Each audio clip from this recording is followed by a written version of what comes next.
Maisha ya ngamia na binadamu yalianza tangu miaka 1500 hadi 6000 iliyopita. Leo hii mifugo hao ni takriban milioni 19 na idadi kubwa, yaani milioni 14 wako Afrika, milioni 7 pekee nchini Somalia na milioni 3.3 nchini Sudani. Watu hufuga ngamia kwa kubeba watu na mizigo. Nywele zao ni aina ya sufu inayotumiwa kutengenezea mashuka, mahema na pia vitambaa vya nguo. Wanachinjwa kwa nyama yao. Ngamia hukamuliwa pia kama ng'ombe. Katika nchi ya Bisi kiasi cha maziwa yao yanalingana na ya ng'ombe. Katika miaka ya nyuma Wamasai wa Kenya na pia Tanzania wameanza kufuga ngamia baada ya kuona ya kwamba ng'ombe zao walikufa wakati wa ukame, lakini ngamia waliendelea kuishi na kutoa maziwa. Ngamia anachukua chakula chake kwenye mti wenye mizizi mirefu kushinda manyasi yanayoliwa na ng'ombe. Kwa sababu hiyo, manyasi hukauka haraka wakati wa ukame kuliko majani ya miti. Kwa urefu huwa na futi 6 mpaka 7 na uzito wao ukicheza kati ya kilogramu 300 hadi 1000 endapo matunzo mazuri atapewa. Mtoto wa ngamia hupevuka anapotimiza miaka 7. Ngamia jike ni kiumbe ambaye kwa mapozi na maringo amebobea kuliko hata baadhi ya mabinti wa siku hizi. Humzungusha sana dume pindi anapotaka wastarehe.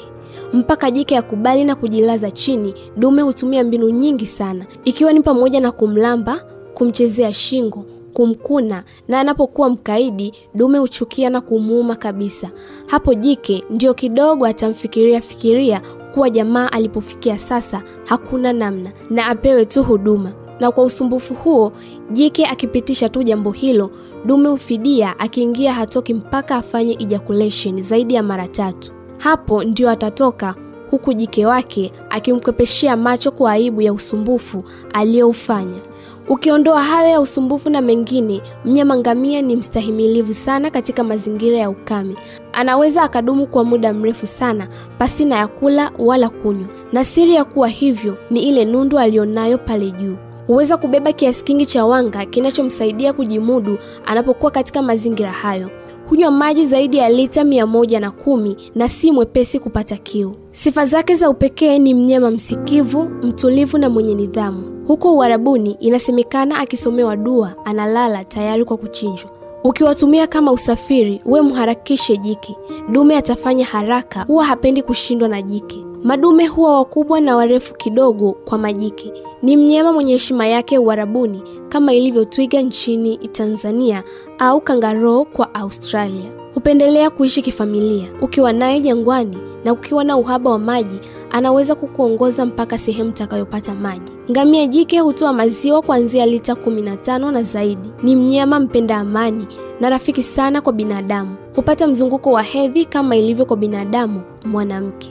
Cha zaidi sana katika mazingira ambapo Biblia iliandikwa, ngamia alikuwa mnyama mkubwa kuliko wote wa nchi kavu. Ndio sababu alitumika katika methali mbalimbali kwa kusisitiza jambo fulani la kiimani.